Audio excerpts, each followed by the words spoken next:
হরে কৃষ্ণ। অপরা একাদশী ব্রত মহাত্মা কি যায়। আজকে জ্যৈষ্ঠ মাসের কৃষ্ণপক্ষের শ্রী অপরা একাদশী। চলুন অপরা একাদশীর দিনে আমরা অপরা একাদশীর ব্রত মাহাত্ম্য কথা শ্রবণ করি। এই অপরা একাদশীর ব্রত মাহাত্ম্যের কথা ব্রহ্মাণ্ড পুরাণের শ্রীকৃষ্ণ এবং যুধিষ্ঠির সংবাদে উল্লেখিত আছে। সেখানে মহারাজ যুধিষ্ঠির পরম পুরুষোত্তম পরমেশ্বর ভগবান শ্রীকৃষ্ণকে প্রশ্ন করলেন, হে জনার্দন, কৃপা করে আমাকে বলুন, জ্যৈষ্ঠ মাসের কৃষ্ণপক্ষে একাদশীর ব্রত কি, তার নাম কি, তার বিধি কি, কৃপাপূর্বক আমার কাছে বর্ণনা করুন। তখন পরমেশ্বর ভগবান শ্রীকৃষ্ণ বললেন, হে মহারাজ যুধিষ্ঠির, এই জ্যৈষ্ঠ মাসের কৃষ্ণপক্ষের একাদশীর নাম অপরা একাদশী। হে মহারাজ যুধিষ্ঠির, আপনি লোকের কল্যাণ হেতু জগতের ভালোর জন্য খুব সুন্দর একটা ব্রত বা সুন্দর একটা প্রশ্ন আমাকে করেছেন। এই একাদশীর নাম অপরা একাদশী নামে জগতে বিখ্যাত। মহাপাপ বিনাশকারী এবং সমস্ত মঙ্গল প্রদানকারী একাদশী ব্রত অপরা নামে বিখ্যাত। হে মহারাজ যুধিষ্ঠির, এই অপরা একাদশী ব্রত পালনের ফলে ব্রহ্মবধ, গোবধ, ভ্রূণবধ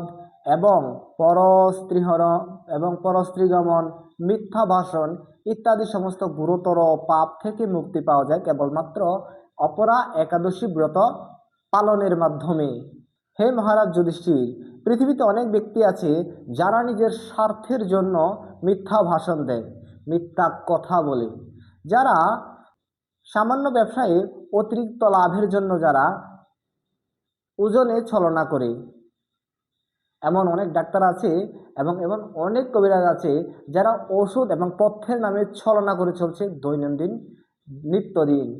সেরকম ব্যক্তিদের পাপ কার্যের ফলে যে পাপ উৎপন্ন হয় তা অপরা একাদশী ব্রত পালনের মাধ্যমে বিনষ্ট হয়ে যায়।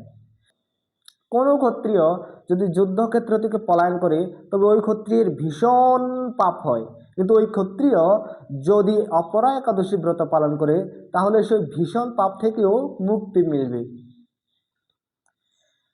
হে মহারাজ যুধিষ্ঠির, এই একাদশী ব্রতের আরও কিছু মাহাত্ম্য শ্রবণ করুন। মকর রাশিতে সূর্য অবস্থানকালে মাঘ মাসে প্রয়াগ তীর্থ স্নান করলে যে ফল লাভ হয়, শিবরাত্রিতে কাশীধামে উপবাস ব্রত পালন করলে যে ফল লাভ হয়, গয়াধামে শ্রী বিষ্ণুর পাদপদ্মে পিণ্ডদানের ফলে যে ফল লাভ হয়, সিংহরাশিতে বৃহস্পতি অবস্থানে গৌতমী নদীতে স্নান করে যে ফল লাভ হয়, কুম্ভে কেদারনাথ দর্শনে যে ফল লাভ হয়, বদরিকা আশ্রমে বদ্রীনারায়ণ সেবার যে ফল লাভ হয়, সূর্যগ্রহণের সময় কুরুক্ষেত্রে স্নান করলে যে ফল লাভ হয়, এছাড়া হাতি, ঘোড়া ও স্বর্ণদানে বিভিন্ন যাগযজ্ঞ, দক্ষিণা সহ যাগযজ্ঞ সম্পাদনে যে ফল লাভ হয়, যজ্ঞ এবং দক্ষিণা সহকারে বিভিন্ন মহানুষ্ঠান করে যে যাগযজ্ঞ যে ফল লাভ হয়, এই অপরা একাদশী ব্রত পালন করবে, অনায়াসেই সমস্ত যজ্ঞের ফল লাভ হয়ে যাবে, সমস্ত ব্রতের ফল লাভ হয়ে যাবে। এই অপরা একাদশী ব্রত হলো পাপরূপ বৃক্ষের কুঠার স্বরূপ, পাপরূপ কাষ্ঠের অগ্নিস্বরূপ, এবং এই অপরা একাদশী হলো পাপরূপ অন্ধকারের সূর্য স্বরূপ।